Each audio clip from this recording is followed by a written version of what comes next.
Hi, everybody. Mike Beer here with your Thursday DRFBets race of the day. We are going to Aqueduct. Race number 8 will be the race of the day. It's an entry-level allowance race for older horses. They're going to go 1 mile on the turf. It has a field of 10. We'll throw the entry card up there right now so you can see the field of 10. It's a very interesting race, a very well-matched field.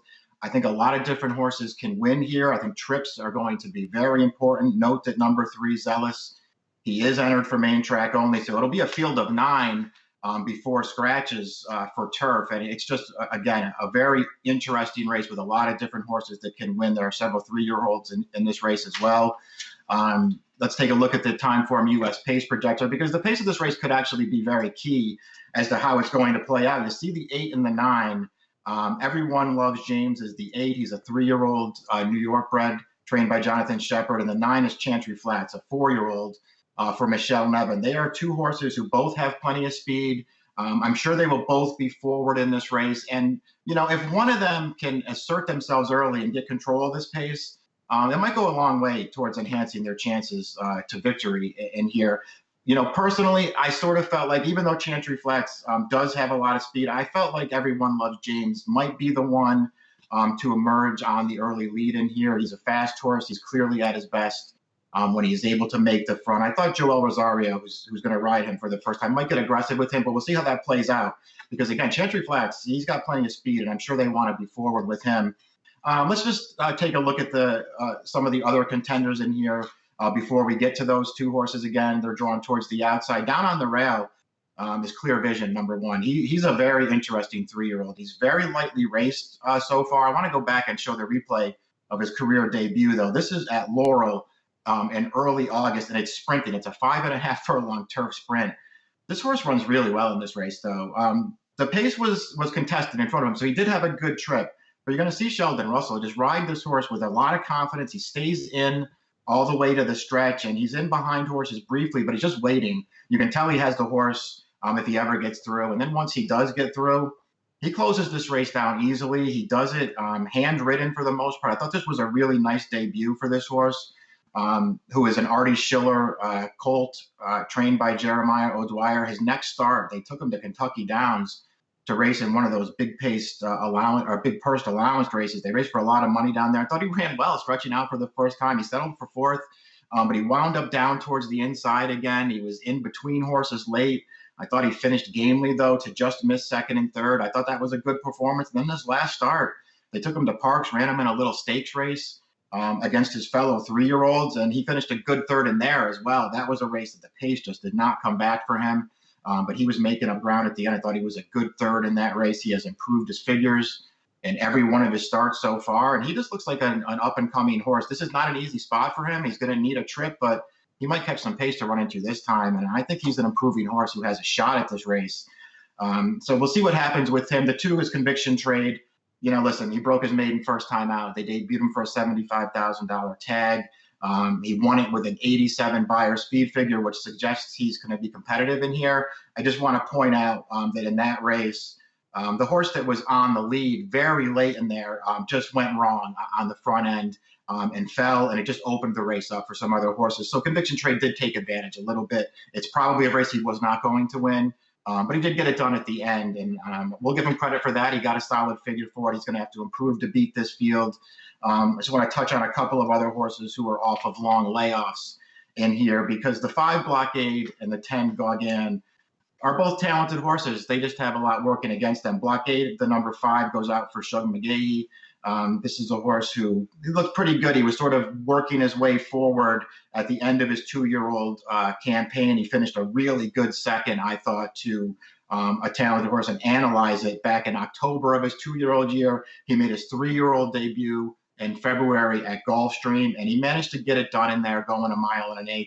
He worked hard for it as a heavy favorite, but he did get it done, and it just felt like it was another step in the right direction. The problem for Blockade is it's now been over 600 days since that maiden win back in February of 2018. It's an extremely long layoff for a talented and well-bred horse, but we'll see what we get for him off the layoff. It feels like you probably want to give him one before you bet him. And Gauguin, he's a horse who I'm a fan of. I think he's got a little talent.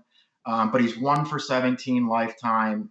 Since he's arrived stateside back in July of 2017, he hasn't managed to win a race. They've basically concentrated on longer races with him, 1.25 to 1.375 just about in every start since he's got here. And he's run some good races. He just hasn't managed to win one.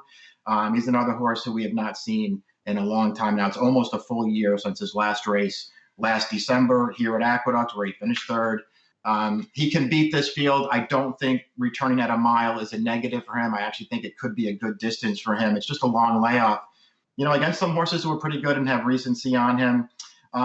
Let's get to some more replays in here. The number 6 Spirit Animal goes out for Chad Brown and Klarovich Stables. Irad Ortiz will take the mound. This is a contender in this race. There's no two ways about it. His most recent race, which we're looking at Saratoga, it's off of a layoff. It's his 3-year-old debut. I thought he ran fine in here. He got a good trip. He's in contention down to deep stretch, and you're just going to see him not be able to finish this thing off. He gets out-finished, in fact, by his entry mate in the race. Value Proposition is a nice horse in his own right. The short comment for the race says steadied late. Yes, he did steady late, but he steadied because he was getting out-finished and he was between horses. But all in all, I thought it was a step in the right direction for his first start as a 3-year-old. He showed talent as a 2-year-old.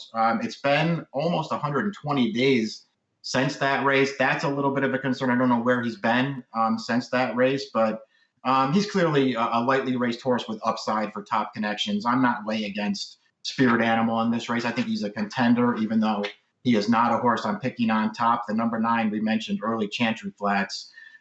He's another horse. He had trouble breaking through the maiden ranks. Close seconds and thirds right along last year and into early this year, but he came back with this race right here. His start off of a layoff last September and September at Belmont. And listen, he runs well in here. The pace was fast. He managed to let a big long shot go on the lead. The horse who finished the second in here is 118 to 1. Chantry Flats let him go early and came and ran him down late. It was a nice performance, I thought, with a career best 90 buyer speed figure. And the pace projector says he's going to be close to the pace, and I have to agree with it. In basically all of his turf races, they've been showing speed with him, and he's been running pretty well. We'll see if he can get the same kind of trip this time, and against some better horses too, because I think he's facing a better field here as he takes on winners for the first time. He's a contender, but we'll see what happens with him. I'm going to go against all the horses we already talked about with Everyone Loves James, the New York bred. He's just a horse with a lot of speed, and I think he's got talent too. He won 3 races in a row earlier this year, all of them when they put him right on the lead. He looked really good winning those races, and while he hasn't won since then, it's not that hard to make excuses for him. He won 11 furlongs at Saratoga in July. I thought he ran well that day. It was just too far for him. His West Point 3 starts back against some really good New York breds was a very good effort for this horse. He went a fast pace in there. He was still in contention in deep stretch. He just got run down by the closers. That was a really good performance.